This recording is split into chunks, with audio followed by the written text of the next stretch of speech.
আসসালামু আলাইকুম। আপনারা নিশ্চয়ই সবাই ভালো আছেন। আজকে আমি সিলেটের সম্মানিত ডিসি মহোদয় সরোয়ার আলম সম্পর্কে দুইটি কথা বলতে চাই। যে সরোয়ার আলম কিছুদিন আগেও ছিল নোবডি, এখন কিন্তু তিনি সামবডি। যে সরোয়ার আলম তার সততা, দৃঢ়তা, কর্তব্যপরায়ণতার কারণে কিছুদিন আগেও মার্জিনালাইজড হয়েছিলেন, তার প্রমোশন হেল্ড আপ হয়েছিল এবং তাকে পোস্টিং দেওয়া হয়েছিল একটি খুব কম গুরুত্বপূর্ণ একটি মন্ত্রণালয়ের একটা ছোট্ট টেবিলে।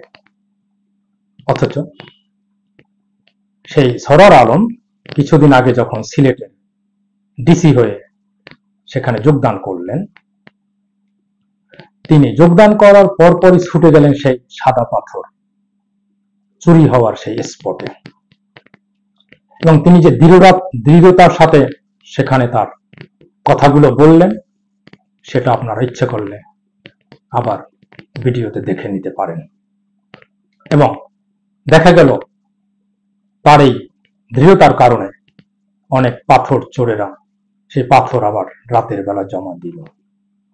তার মানে সরোয়ার আলমরা সবকিছু পারে যদি তাদেরকে এই রাষ্ট্র ঠিকঠাক মতো কাজে লাগাতে পারে এবং মূল্যায়ন করতে পারে।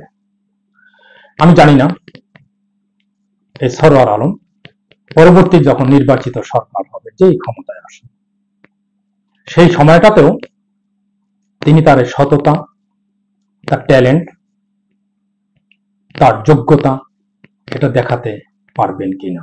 যদি পারেন তাহলে রাষ্ট্র, জনসাধারণ উপকৃত হবে, এতে কোনো সন্দেহ নেই।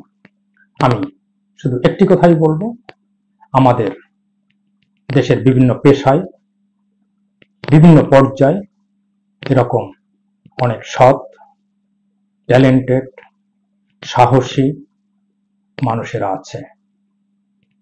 রাষ্ট্রের কাজ হবে তাদেরকে টেনে লাইমলাইটে নিয়ে আসা, তাহলে তাদের যোগ্যতা দ্বারা এই রাষ্ট্রকে কিছু দিতে পারবে, সমাজকে দিতে পারবে এবং সাধারণ মানুষকে দিতে পারবে।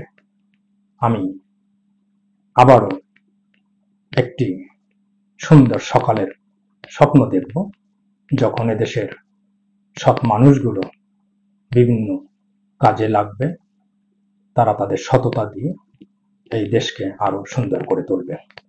সবাইকে অনেক ধন্যবাদ।